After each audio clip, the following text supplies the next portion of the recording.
One day at the hospital where I work, I ran into a friend of my mom's named Karen.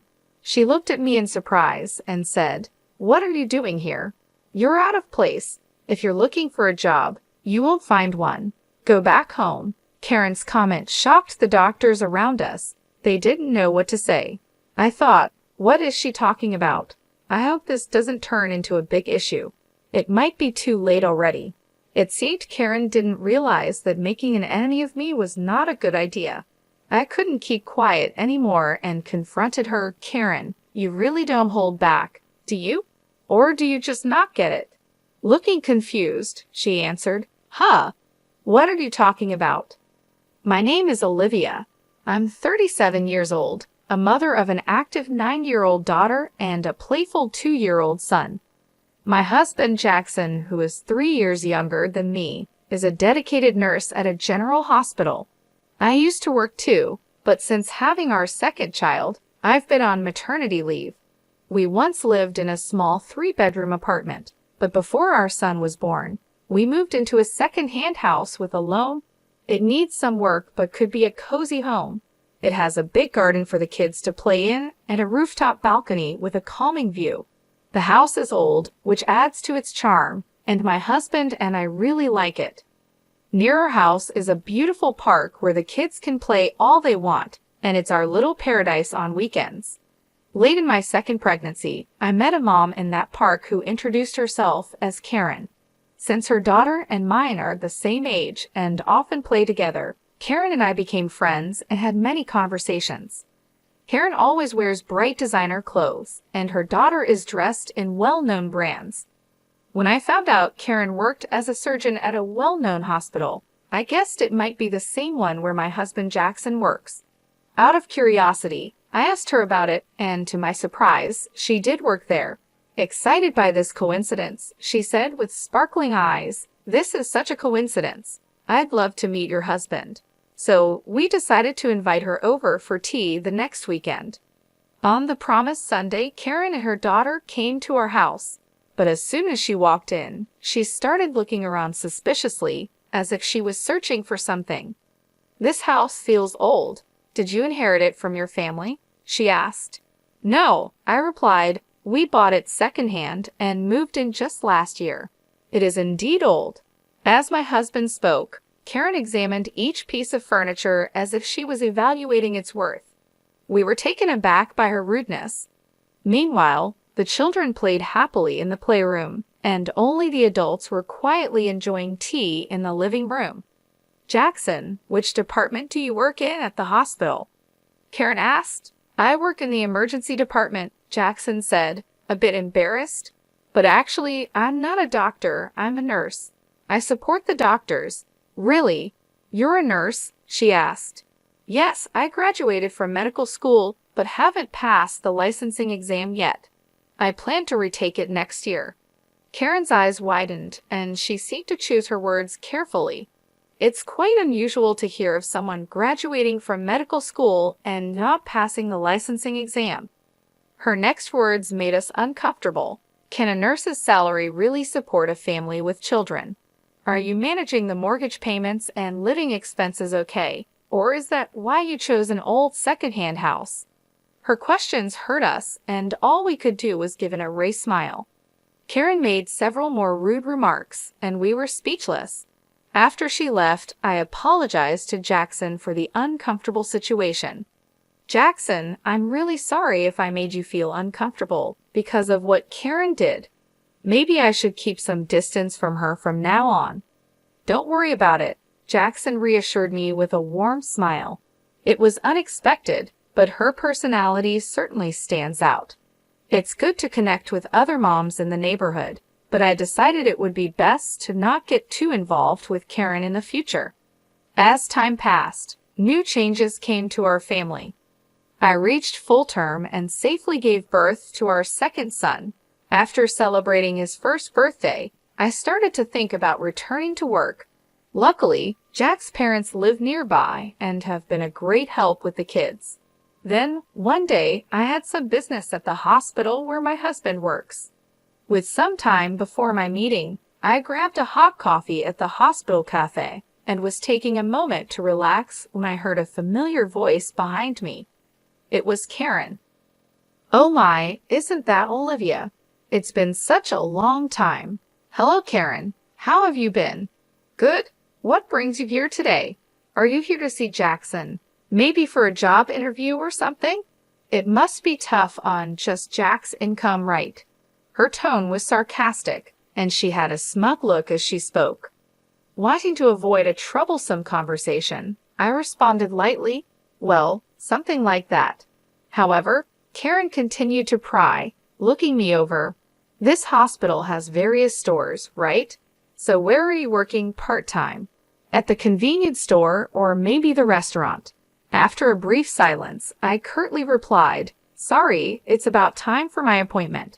I quickly left the cafe and moved swiftly through the hospital. I took the elevator to the top floor. My destination was the director's office, where I had an important job consultation. After about an hour of discussion, I headed to the large auditorium of the university for my next appointment. There was an important announcement scheduled that afternoon with all the hospital staff gathered. On the way to the auditorium by chance, I ran into Jackson. Jackson, that's great. After the director's talk, let's go for lunch together, I suggested. Sounds good. It's a bit of a walk, but how about pasta? He offered with a smile. The pasta place behind the hospital sounds good. I haven't been there in a long time. I'm actually looking forward to it. I agreed happily. It had been a while since I had been to the hospital, so lunch with my husband was a rare treat. In the hallway to the auditorium, I ran into several doctors and engaged in brief conversations while exchanging greetings. Jackson moved ahead quickly, and I followed at a leisurely pace towards the passageway leading to the auditorium. I met some colleague doctors. Olivia, it's really been a while, and I heard you had a child. Congratulations, they said warmly. Another doctor joined in. Olivia, you were such a big help here. We've been in quite a stir since you left, he said with a laugh, hinting at their struggles. Then another asked with interest, is your turn imminent? The reunion was comforting, filled with nostalgia and relief to see my colleagues well. But the atmosphere quickly changed when Karen appeared. Olivia, why are you here? Karen asked curiously. Are you heading to the auditorium by any chance? Yes, that's right. I have some business. I responded modestly yet clearly with several colleagues around. But Karen's questions grew more pressing. But the gathering is only for doctors and nurses, right? Why would a part-timer be here? She asked, not hiding her skepticism. Her remark brought silence to the corridor, a silence that felt heavy. A part-time lady like her, a doctor muttered. Is she okay? Another murmured worriedly. I tried to ignore Karen's words, not wanting to stir up unnecessary trouble. However, Karen seemed only more provoked. Why are you ignoring me? It's like you don't think at all. You, Karen exclaimed with a sneer. Lost your way? The auditorium isn't this way. If you're looking for part-time work, go the other direction. Now, please leave, she commanded, looking down on me. The doctors present were appalled by Karen's behavior, but they stood by me, trying to diffuse the situation. They raised their voices in unison against Karen. Disappointment and anger were evident on their faces, and their voices contained a strong sense of rejection toward her actions. Hold on, what kind of way is that to speak to Olivia? Don't you have any manners? Apologize to her right now. They demanded, not just disapproving but reproaching Karen's conduct. The doctors gathered, looking tense, and confronted Karen. The atmosphere was charged with tension. Faced with a united front against her, Karen appeared confused and at a loss for words. What's going on? I just pointed out that she doesn't belong here. The meeting is only for relevant personnel, and she doesn't fit the bill, right? She tried to justify her stance. But my patience had reached its limit. With a composed tone, but with content sharp as a blade, I addressed Karen. Karen, you really are brave, aren't you? Or is it that you simply can't read the room? I critiqued calmly. Unable to find a rebuttal, she stared back at me, perplexed. What did you just say? I calmly made my point clear. You'll understand soon enough the consequences your actions and careless remarks could bring. The doctors around us showed no sympathy for Karen.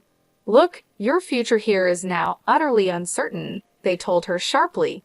You might want to start looking for another job while you still can. They nodded to each other, clearly having cornered Karen, who was still unable to hide her panic and anger. So why on earth are all of you defending this non-regular employee so much? I don't understand why you rate her so highly, she raised her voice. The conversation among the doctors echoed in the hallway. Are you the new surgical specialist who joined last year? One doctor asked her. So that's why you don't know Olivia. That's quite pitiful, another added. Karen, with anger on her face and indignation in her tone, retorted, What can you explain what you mean by that? Her anger stemmed from the belief that judging people by their professional standing, regardless of their duties as a doctor, was against human dignity. The fact that someone with such values was in our workplace was deeply shocking to me, and I couldn't help but feel distressful. Karen seemed unaware, but in fact, I was the very person she should respect the most. The other doctors completely ignored Karen's questions and left her with cold stares, quietly leaving the scene. Well, Karen, we can talk more about this later.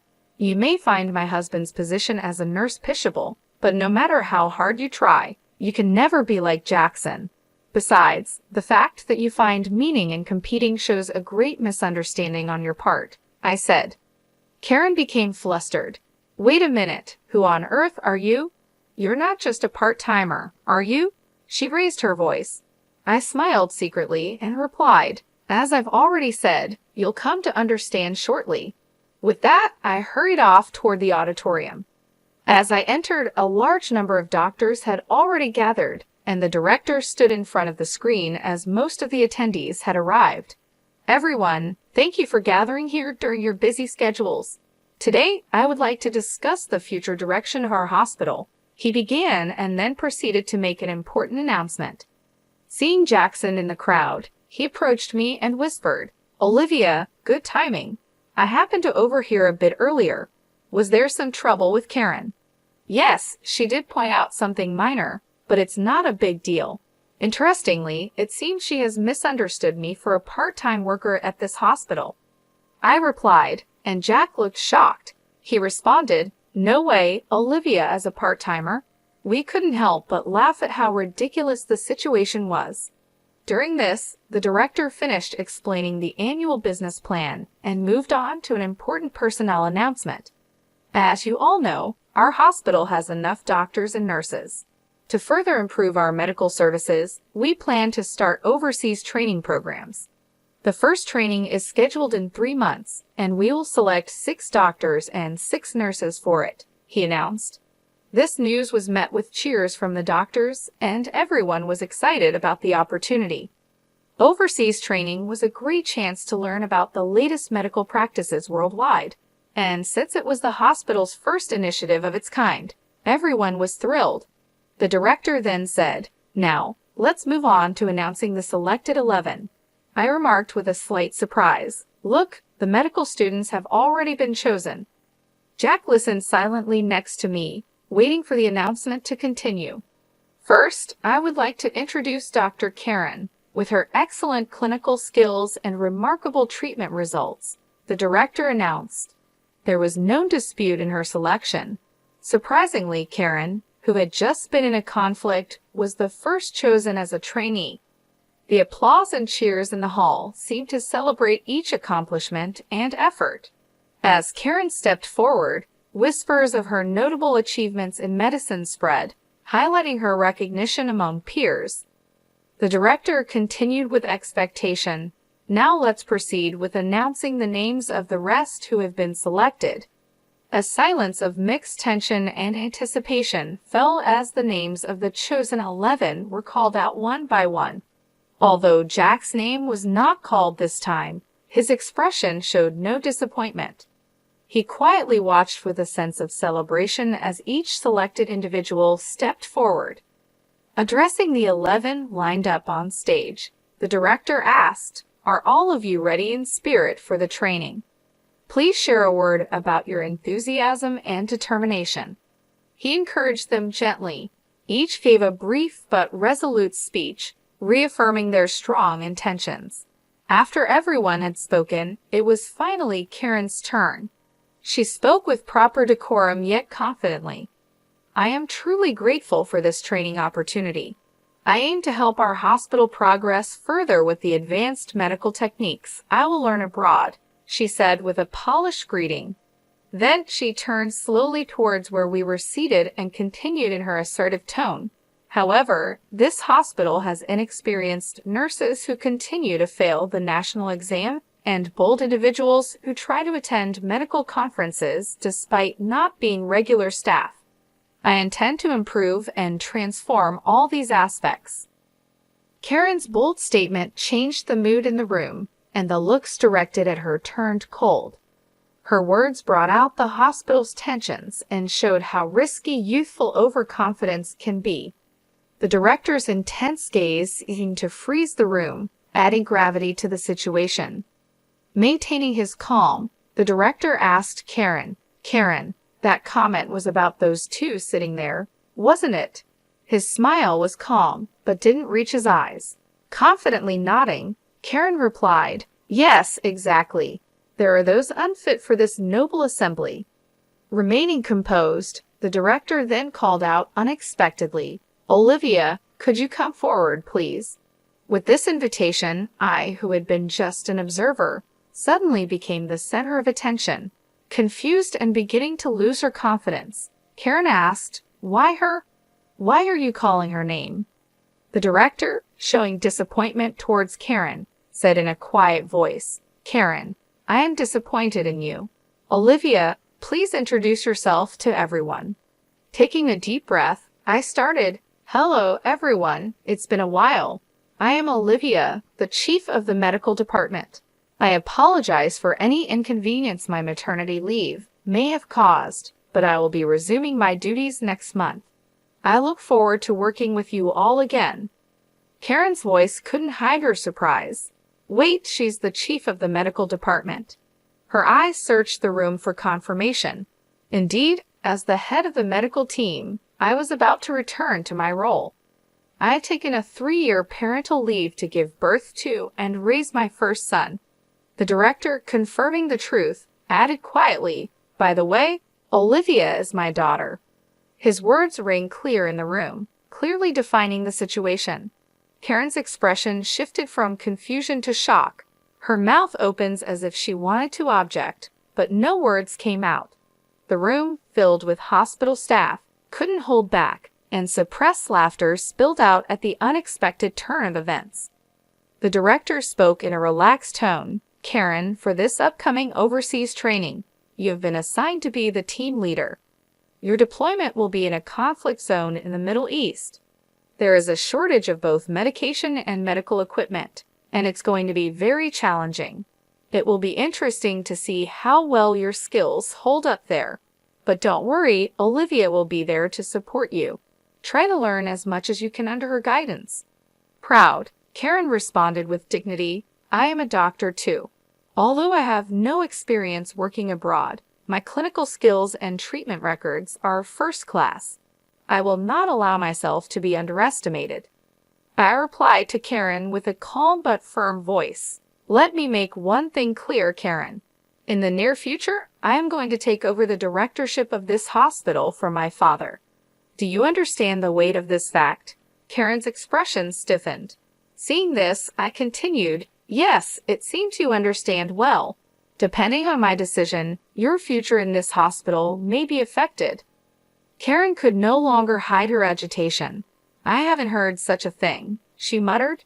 Jackson intervened calmly, adding quietly, Karen, we had not informed you about that matter beforehand.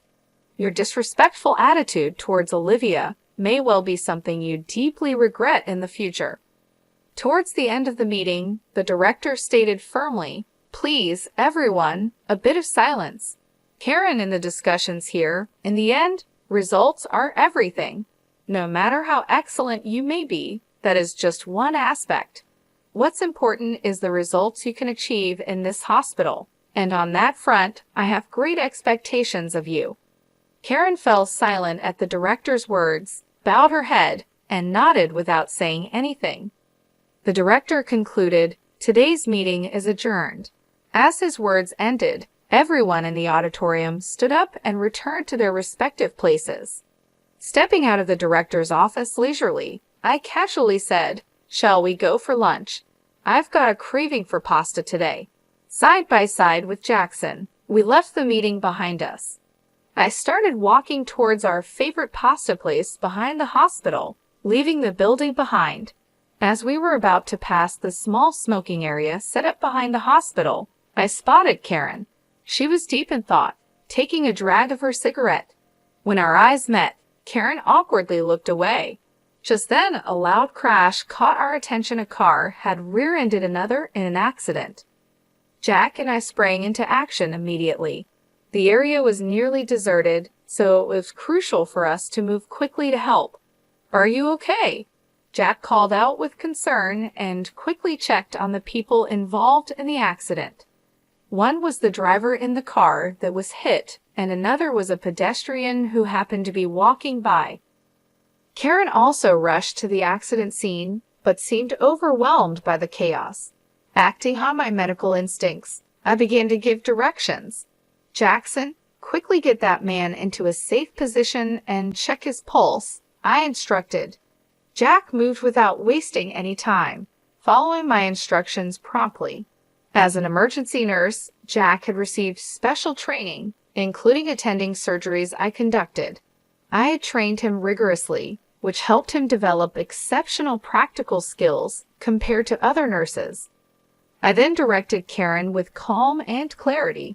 "Karen, check if that elderly person is bleeding and assess their level of consciousness." However, Karen seemed paralyzed by the seriousness of the situation, standing still without moving. My voice grew firmer as I insisted, "Karen, do you understand what I'm saying? Please respond quickly." Her voice was tense. Karen was clearly overwhelmed, and with an unstable voice, she replied, "Ah, yes, what should I do?" Her panic was evident and seemed to add to the confusion at the scene. I rebuked Karen firmly yet patiently. "Don't you know what to do in an emergency? I doubt you're even a surgeon." Karen responded with what could be perceived as anger. "That's not true. There's nothing I can't do." But her actions, though active, clearly lacked effective measures, and she was just bustling about the scene. I then looked to Jackson. "Jackson, could you measure that elderly person's blood pressure and make sure there's no bleeding?" I gave the orders calmly. Jackson promptly replied, "Understood," and began to manage the situation. The accident scene started to regain some order with our swift response. Jack spoke to Karen with unusual sternness. "Karen, come over here and help." Karen reacted to Jack's command. "What do you mean? A nurse asking for such a thing?" she complained. But Jack cut her off. "This is no place for someone who can't do anything. If you're not going to help in this critical moment where lives are at stake, please step back," he said decisively. Karen was at a loss for words and stepped back from the scene silently. Jackson assessed the situation and reported to me, "The vitals are stable, but there might be internal damage. We should conduct a thorough examination as soon as possible." As professionals, we showed readiness to collaborate with other medical staff around us, doing our best for the patients. I led the response steadily. "Let's begin the procedures then. And the driver over there seems disoriented, but I don't see any serious symptoms. Let's move him out of here. Karen, could you please call an ambulance on your cell phone?" Despite my instructions, Karen stood frozen, unable to move. I addressed her with suspicion. "Karen, I'm speaking to you. Do you hear me?" Karen seemed confused, hesitantly murmuring, What's the number for the ambulance again?" Jack intervened. "Just give me that phone." He stepped in and took over, arranging for the ambulance. About 10 minutes later, police and fire department personnel arrived. and the once chaotic accident scene started to be sorted out gradually. People gathered, including doctors, department heads, medical students, and even professors. Without being disturbed by this, I spoke to Karen with calm and stern emphasis on the gravity of the situation. Karen, to be frank, your actions earlier were more of a hindrance than a help. What exactly can you say you accomplished? I posed the direct question. Karen was silent, unable to answer. In the medical field, every minute, every second can determine the outcome. This is not a place to protect your ego, I continued. Karen's voice was barely audible as she apologized. I'm sorry. The crowd at the accident scene quietly observed their exchange, and the director himself was also present. Karen just seemed out of place and embarrassed. I continued, Karen, you've looked down on Jack as just a nurse, but the fact is, your positions are different. There's no meaning in comparing you and Jackson. He is one of the most competent nurses in this hospital. Can't you see now how powerless and insufficient your actions were in this situation? Karen stubbornly retorted, if I had more experience in emergency situations, I could handle it perfectly well. But Jack sensed the uncertainty behind her words and calmly pointed out her flaw. You're always driven by a desire to have your accomplishments recognized, but your actual skills in the field are still immature. You've just demonstrated that yourself, he asserted. He continued, you say you'll gain experience in emergency treatment in the future, but this moment is also a practical situation. Given your current state, it's unlikely you'll have further opportunities to experience the field in the future. Karen's confidence began to show cracks, and she seemed on the verge of tears, aware of the eyes around her. Yet the medical field, dealing with lives, demands proper judgment and strictness. Therefore, I had to make a tough decision that would impact Karen's future. Karen, I regret to say this, but your name will be removed from the Overseas Training Program candidate list, I declared. Karen was taken aback. What? I looked to the director for confirmation. Father, this decision is acceptable, correct? The director nodded deeply. No problem. This incident has given me a clear understanding of her capabilities. I have great expectations for Jack. We have always selected trainees based on their grades, but it may be necessary to reconsider our selection system in light of this. His quiet but firm response marked a complete defeat for Karen. With a calm but resolute voice, I advised Karen, it's important for you to relearn from the basics. Only then will you have the right to compete at the same level as Jack. Also, take to heart the dangers of judging a person's worth by their appearance. While I considered letting you go from the workplace, I have decided to give you one more chance, the last chance. Make the most of this opportunity and show us your full effort, I advised sternly yet justly. Afterward, they quietly left the scene, but the looks from the doctors around Karen were cold, filled with disappointment and disapproval. Their evaluation of her future was seemingly already set. Weeks passed, and the long-awaited departure day for the overseas training arrived. Jack and I headed to the airport, excited to acquire new knowledge and experience. I heard that Karen resigned from the hospital a month after the incident. She couldn't handle the cold stares from those around her and chose to put her pride first. Personally, I thought that was for the best. A doctor who prioritizes pride over everything else shouldn't be responsible for patients' lives, and no one would want to trust their life to such a person. On the way to the airport, I spoke to Jackson with hopeful words. Jackson, let's use our skills to make this hospital one of the most famous in the world. Sharing that passion and reaffirming his determination, Jackson replied, That's right. I need to work even harder and get my medical license as soon as possible. And so, I quietly made a promise to myself again, reaffirming my strong commitment as a doctor to fulfill my duties.